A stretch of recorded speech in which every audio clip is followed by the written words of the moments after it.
भारत के अलावा इन 7 देशों की भी है अपनी रामायण। वाल्मीकि से भी 100 साल पहले लिखी गई थी ये कहानी रामायण। एक प्राचीन भारतीय पौराणिक कथा है जिसे हिंदुओं द्वारा बेहद प्यार और सम्मान दिया जाता है। कथा तो आप सभी जानते हैं, जिसमें राजा राम माता सीता को लंका से छुड़ाने के लिए दुष्ट रावण पर विजयी प्राप्त करते हैं। लेकिन क्या आप जानते हैं कि यही कहानी भारत के अलावा कुछ देशों में कुछ अलग ही तरह से बयान की गई है, या राजा राम को किसी अन्य नाम से ही पुकारा जाता है। सुनकर ये बात आपको भी इस लेख में दिलचस्पी आई होगी, तो चलिए हम आपको उन देशों के बारे में बताते हैं जहां रामायण की कहानी अलग अलग तरह से बताई गई है। थाईलैंड में रामायण। रामकियन। थाईलैंड में रामायण को रामकियन कहा जाता है, जो थाईलैंड की राष्ट्रीय पुस्तक भी है। प्रारंभिक थाईलैंड की राजधानी को अयोध्या कहा जाता था, जिसका नाम श्री राम की अयोध्या की राजधानी के नाम पर रखा गया था। थाईलैंड में रामायण के अनुसार थाईलैंड के राजा खुद को श्री राम के वंशज मानते थे। थाईलैंड के अंतिम शासक वंश को राम कहा जाता है, और श्याम का देश थाईलैंड का पुराना नाम था, जिसे 1939 में नए नाम थाईलैंड के साथ बदल दिया गया, जिसका अर्थ है स्वतंत्र देश। थाईलैंड में रामायण की कथा बहुत प्रचलित है। ईसा के बाद की शुरुआती शताब्दियों में कई राजाओं का नाम राम था। रामायण के विभिन्न नाटकीय संस्करण और रामायण पर आधारित नृत्य का आयोजन थाईलैंड और विभिन्न दक्षिण पूर्व एशियाई देशों जैसे इंडोनेशिया, मलेशिया, कंबोडिया आदि में किया जाता है।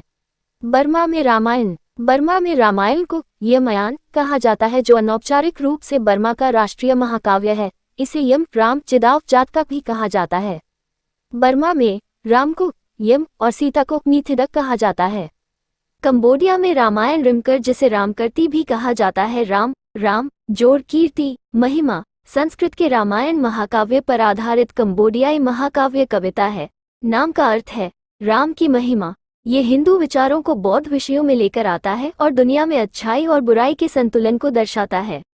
मलेशिया में रामायण हिकायत सेरी राम हिंदू महाकाव्य रामायण का मलय वर्जन है।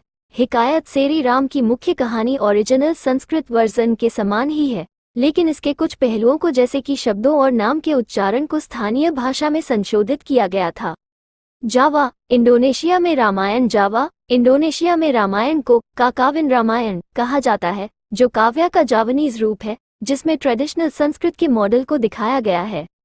चीन में रामायण। राम की विभिन्न जात का कथाएं चीन में भी काफी लोकप्रिय थी। रामायण का सबसे पहला ज्ञात कथन एक बौद्ध ग्रंथ लिउडुजी जिंग में पाया गया था। चीनी समाज पर रामायण का प्रभाव एक बंदर राजा सन वुकोंग के लोकप्रिय लोककथाओं से स्पष्ट होता है, जो रामायण के हनुमान के समान है। यूरोप में रामायण। इटली में पुरातात्विक खुदाई में प्राचीन इटालियन घरों की दीवारों पर विभिन्न चित्रों की खोज की गई, जो रामायण के दृश्यों पर आधारित हैं। कुछ चित्रों में 2 पुरुषों के साथ पूंछ वाले व्यक्तियों को दिखाया गया है, जिनके कंधों पर धनुष और बाण है, जबकि एक महिला उनके बगल में खड़ी है। ये पेंटिंग 7 BC की हैं।